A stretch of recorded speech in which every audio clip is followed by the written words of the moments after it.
بسم الله الرحمن الرحيم الحمد لله رب العالمين والعاقبة للمتقين والصلاة والسلام على أشرف الأنبياء والمرسلين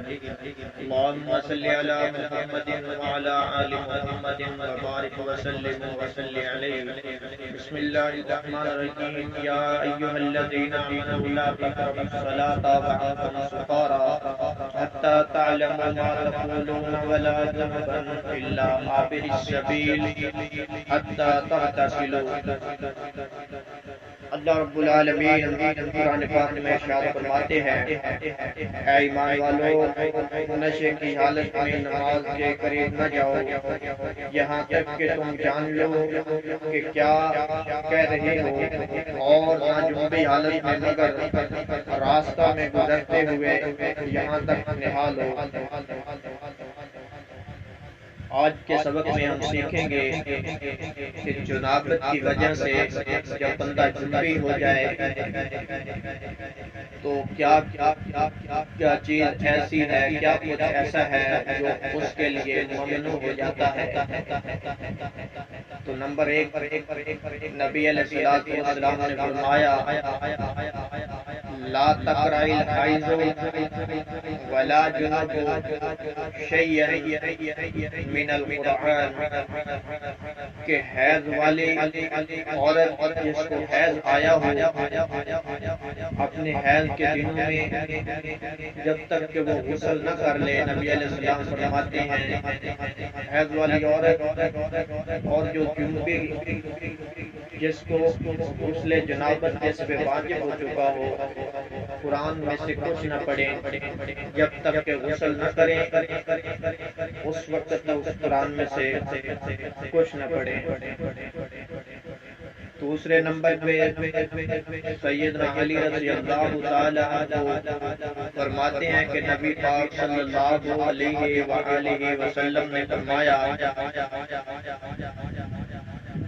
کان رسول اللہ صلی اللہ علیہ وسلم یقرئنا القرآن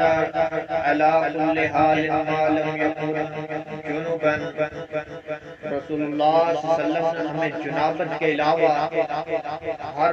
حالت میں قرآن پڑھاتے تھے۔ سیدنا علی فرماتے ہیں کہ نبی پاک جنبی ہو جاتے یا کوئی جنبی ہوتا تو قرآن سے منع فرماتے، ادروائز نبی پاک علیہ السلام قرآن پڑھاتے تھے۔ دوسرے نمبر پہ جنابت کی حالت میں جو ممنوع ہے مساجد میں داخل ہونا، اللہ یہ کہ راستے کے طور پر اس میں سے بغیر ٹھہرے گزر جائے۔ مساجد میں جنبی حالت میں داخل نہیں ہونا، اگر وہیں سے راستہ گزرتا ہو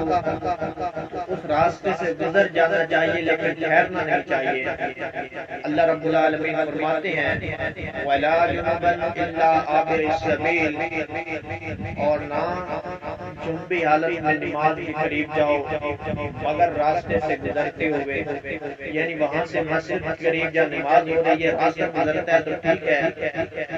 ادروائز قریب نہیں جانا غسل سے پہلے، جنابت کو فعل کرنے سے پہلے۔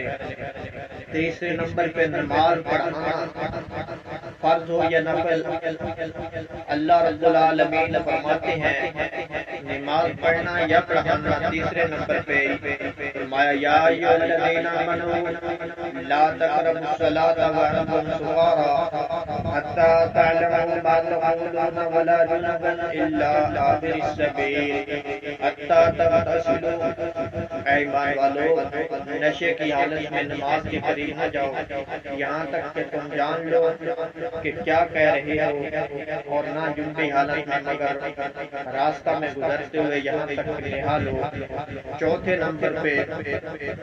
جنابت کی حالت میں جو ممنوع ہے قرآن پاک کو ہاتھ لگانا، قرآن پاک کو ہاتھ نہیں لگا سکتے جب تک کہ جنابت زائل نہ کر لیں، غسل نہ کر لیں۔ نبی علیہ السلام کے سینے پہ اللہ نے قرآن نازل فرمایا، اللہ رب العالمین فرماتے ہیں انہ لقرآن کریم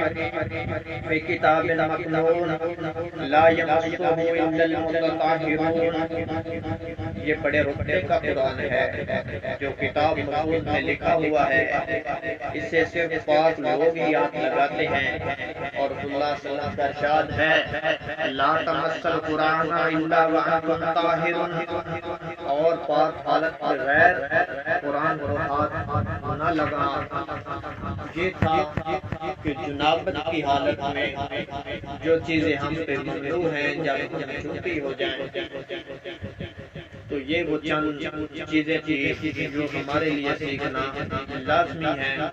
اللہ رب العالمین ہمیں قرآن و حدیث پر عمل کرنے کی توفیق نصیب